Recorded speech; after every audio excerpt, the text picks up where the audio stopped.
Welcome back for another deep dive. Today we're looking at some listener-submitted material. It's a whole collection of romantic podcast scripts. Oh, wow. Yeah. So we're going to kind of dig in and see what we can find out about how they use language and sound to really make the listener feel all those romantic vibes. I've been looking through them, and the language is just so evocative right from the start. You know, we see stuff like love is the language of the soul, or a whisper between heartbeats. Oh, yeah. Or even the electricity of a lingering touch. It's almost like they're trying to capture the essence of love itself, you know? It really is. What I find so intriguing about these scripts is that they don't just tell a love story. It's more than that. They're designed to really immerse the listener in this world of sensory experiences and emotions. You know what I mean? Yeah. Yeah. And they're trying to make you feel it. They're using these descriptions that bring in all these sensory details. Yeah. That's a really good point. For example, electricity in a lingering touch that goes beyond just what you see, right? Yeah. It brings in that sense of touch, almost allowing the listener to... Yeah, to feel it. Yeah. Feel that spark. Makes me think about my own experiences with love, you know? For me, it's a lot about scent. Certain smells can just... Oh, interesting. ...trigger these really intense feelings of warmth and connection. How about for you? That's a good question. I think for me, it's a lot about sound. Oh. Like a particular song, or the way someone laughs, or even just the comfortable silences between two people, you know? Yeah. I feel like these scripts tap into those same sensory triggers, drawing the listener deeper into the story. And it's not just about these grand sweeping statements about love either. There's also this real focus on the simplest things in a relationship. Yeah, that's a really important point.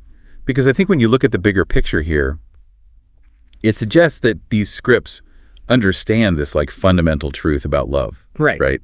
It's often found in these small, everyday moments. Right. More than the big gestures. Right. So instead of focusing on a dramatic declaration of love, these scripts might highlight something like remembering someone's coffee order, or... Exactly. Or maybe the way a character's voice kind of softens when they talk to someone they care about. Or a comforting touch in the middle of the night.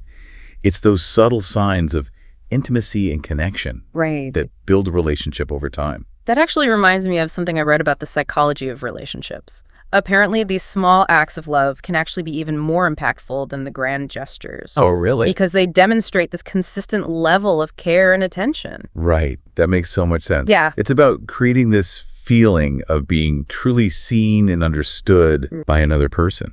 And I think by focusing on those small details, the scripts are able to offer this realistic and almost intimate portrayal of love. It's making me look at these scripts in a whole new light. It's not just about the romance, but also about those subtle ways we build connections and intimacy. And speaking of intimacy, there's one thing in these scripts I found really captivating, the way they describe a kiss. Oh, yeah, absolutely. It's like they elevate a kiss from a simple physical act to something so much deeper, you know? Yeah. There's one script that describes it as a conversation without words. Wow. And another one calls it a confession of every unsaid I love you. It's instead of just describing the feeling of a kiss, they're trying to capture the emotional weight of that moment. It's like a kiss becomes this whole universe of unspoken feelings and desires. Right. And they use such vivid language to create this sense of intimacy and passion. One line that stands out to me is, a dance of fire and silk, a blend of need and tenderness. Oh, wow. It's almost poetic, you know? Yeah. It's a really interesting choice of words. It makes you wonder, what's the intention behind using that imagery? Is it just to create a romantic atmosphere, or is there something more to it? I think it's about trying to create this multi-layered experience for the listener. You know, the imagery of fire and silk, it evokes this sense of passion, but also gentleness. Right. Which I think speaks to those complex emotions that are all wrapped up in a kiss. Yeah. I see what you mean. It's not just about the physical act itself, but also the mix of desire, vulnerability, and connection that it represents. Right. It's almost like they're using these metaphors to give a voice to all those unspoken feelings between the characters. Exactly. And I think it really highlights the skill of these writers. Yeah. They're not just describing a kiss, but they're conveying all that emotional subtext that's underneath the surface. So we've got love as this sensory experience expressed through these subtle gestures, culminating in a kiss that's basically poetry in motion. But there's one more piece of the puzzle that really stood out to me. You're talking about that final message in all of the scripts, right? Yeah. The one about love not being about finding the right person, but about creating the right moments over and over again. Yeah, exactly. It's like they're suggesting that love isn't this magical feeling that just happens to you. Right. It's something you actively build and cultivate.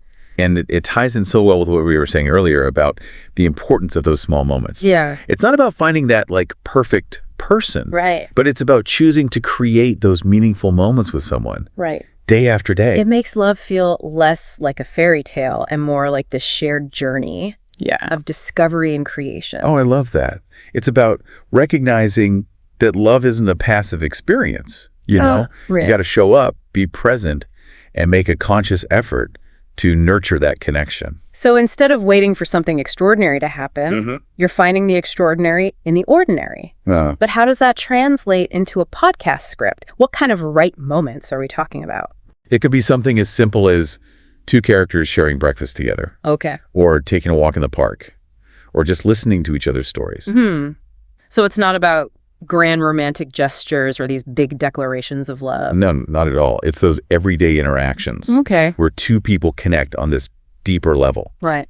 And I think the writers might use certain techniques to really highlight those moments, you know? Oh, okay. Like maybe focusing on subtle shifts in tone, using evocative descriptions of a shared space, or even incorporating sounds of nature to create a sense of peace and intimacy. It makes me think about how we experience those moments in our own lives. We may not even think about it consciously, but those small acts of connection, those shared experiences, are what really build a lasting bond. Absolutely.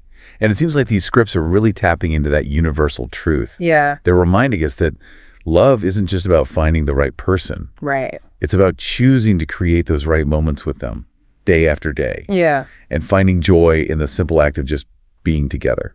It's a beautiful message. And it makes me wonder if we were to take this concept and apply it to our own lives, how would we approach creating those right moments in our own relationships?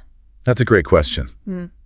I think it's about being really intentional and mindful in our interactions. Okay. It's about putting our phones down, really listening to each other, and appreciating those small gestures that show we care.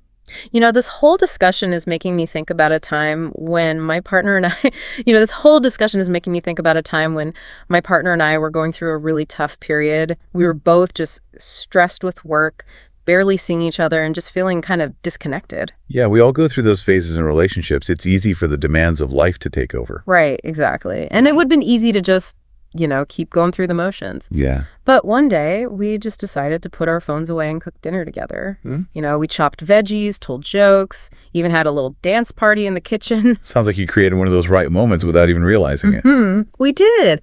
And it was such a small thing, but it totally shifted our energy. We laughed, reconnected, and remembered why we loved being together. Yeah. It was a good reminder that those small moments of connection can be so powerful, especially when life gets so hectic. It really is a beautiful example. Yeah. And it shows how even in the middle of all the chaos, we can choose to create those little pockets of intimacy and joy. And I think that's what these podcast scripts are trying to do for their listeners as well.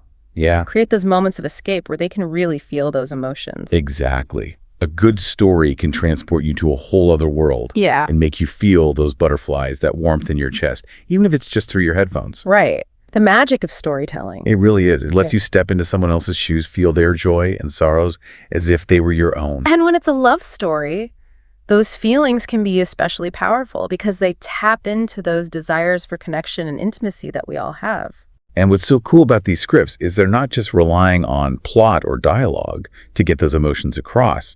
They use sound effects, music, even those strategic silences. Right. To create a totally immersive experience for the listener. Yeah, it's like they're painting a soundscape of love. Exactly. Using all these elements to create this rich and textured experience. And it all speaks to the power of audio storytelling. Right. It lets you reach this level of intimacy and emotional depth that you might not get from other mediums. So as we wrap up our deep dive into these romantic podcast scripts, I'm left with this feeling of warmth and a new appreciation for those little right moments in my own life.